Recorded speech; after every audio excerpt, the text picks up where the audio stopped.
Hello. All right. Things aren't great. They're terrible within your relationship, aren't they? They're not going well at all. In fact, you're having these cyclical arguments about things that are just insignificant when it comes to the grander scheme of things. What am I talking about? I'm talking about you being both the problem and the solution in your relationship right now. And you are just trying to fortify whatever it is, whatever piece of your relationship for you. And it's not even a give or take anymore. It's just seems like take all the time from your point of view.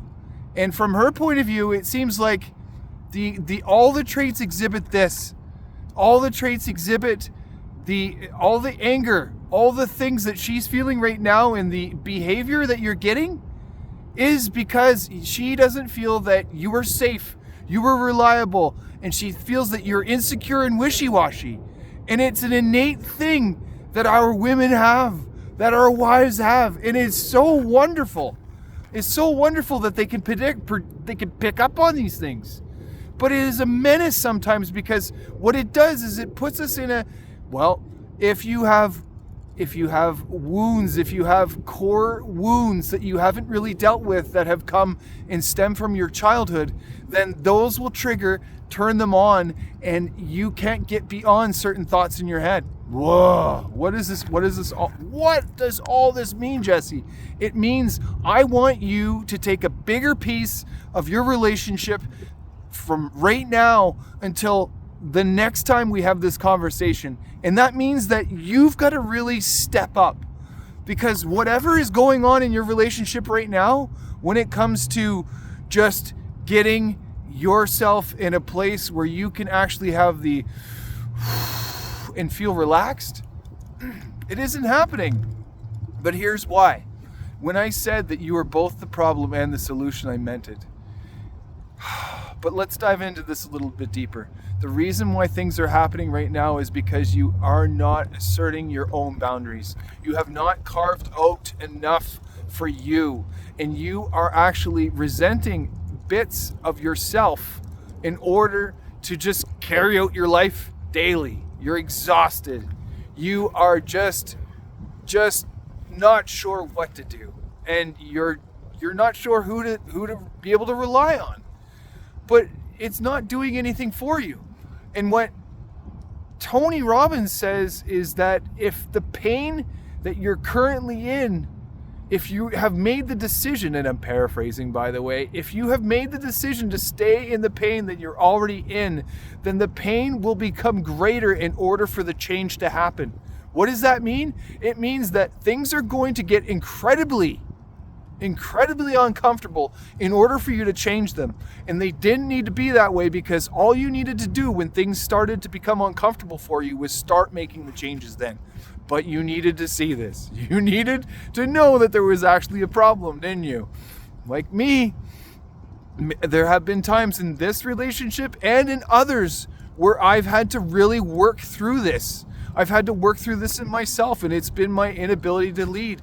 And I have actually held out on myself in hopes that I wouldn't create conflict in my own relationship, and in hopes that I wouldn't feel neglected if I neglected myself. And what does that mean? If I neglected talking about the very problems that were affecting my ability to be able to show up in the relationship, I was hoping that my wife or my past relationships would extend an olive branch and make it easy for me, just like I had softened it for them.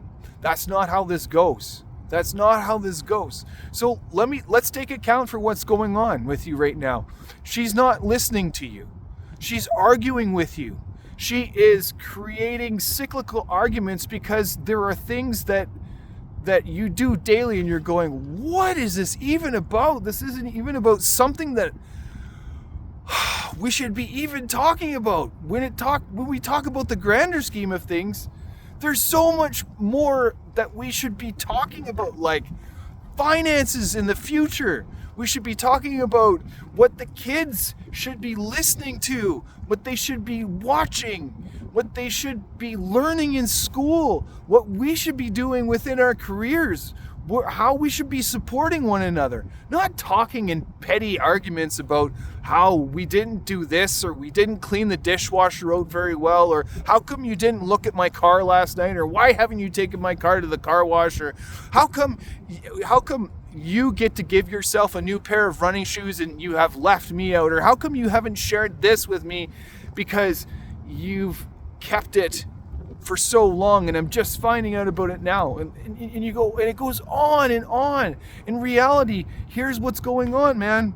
She is not happy with the way you're leading things. And the way you're leading things is you haven't been asserting your boundaries. You haven't been taking time for yourself. So here's what this gets down to. You're resentful. You're even argumentative with your own, like you are argumentative with her. You are argumentative actually with coworkers too, or customers. And that's not the guy that you want to be. Here's what you need to do. And this will probably ripple, and it'll make waves the first time that you do it, or maybe it's the third time and the third attempt that you've done it, but you're not going to back down this time like the second and third time you did. You are going to ask for nothing. You are not going to ask permission. You are just going to tell her that you are taking a day. You are taking time. You have set out specific hours where you are going to get to know yourself. You're going to go out in nature. You're going to do it. And don't you dare say that you've got to ask your wife if it comes to your buddies. You've got to do this, man. Because if it comes back to where you're getting guilt trips and you're getting, well, why can't I do that too? It's because you haven't correctly modeled this. You haven't set boundaries around, this is my time, this is my own time, my own me time. And I don't need to over explain what this is. You have to model that, and you have not modeled that yet. So she has no idea really what that means. So when you start doing it for you, and you got to do this consistently, my friend, you got to say at least 2 to 3 times a month, I am taking 2 to 3 hours. I am taking 2 to 3 days, whole days, and I'm going out in nature, or I'm going out with my buddies by myself with me, or I'm going out. You just got to do it. You just got to do this. And not back down from it. And she's going to kick and scream. But here's where it gets better for you. The more that you do this consistently for yourself, the better this feels for your health. And the better that you feel when you come home after you've hung out with your buddies, after you've gone out and spent time with yourself, after you've been able to wrap your head around things and created time and space for yourself, you get to say, okay, why don't you do this too? Or maybe she's already doing it, but you're not doing it yet. And that's a completely other story. But if she hasn't been doing it and you're not doing it, you haven't led very well. And you haven't created a boundary around, this is my time. This is your time, my man. You've got to do this. You've got to start now, because your relationship is in the tank. It's failing. And if you're just there making money day to day, coming home exhausted, and then listening over and over to things that you've already heard and arguments that are being created out of thin air for nothing, she is upset because you are not doing stuff for you. You're not doing stuff for her. And you have not created space for you as an example for which that she can see and model for herself. That's called leading. That is called leading. That is getting right in there. I'm a big proponent of this. I'm in this for you. I want you to create that space.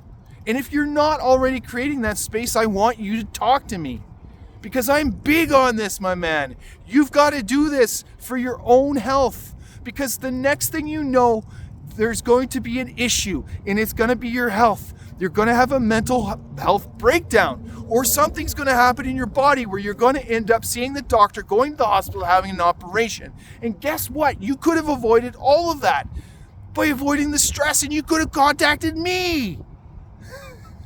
Do you see how this is going? I want to help you with this. So what are you going to do? You're going to contact me. info@thevaliantlifestyle.com. info@thevaliantlifestyle.com. And we're going to talk about all of this. And we're going to have a 30-minute call on why this is the right thing for you to do, because you are in a situation where you cannot go back. And you are trying to figure out how to go forward. And my man, I got you. I got you, because I've been in this. I've been stuck in this scenario before where I didn't feel like things were going my way and I didn't know how to listen or who to listen to. And finally, I had somebody that was able to mentor me, show me how this was. And I am so grateful for that. I'm so grateful for that, man. And my boys for showing me what that is. All right, I'm going to leave it there. Thanks for watching. I'm looking forward to hearing from you. Let's do this.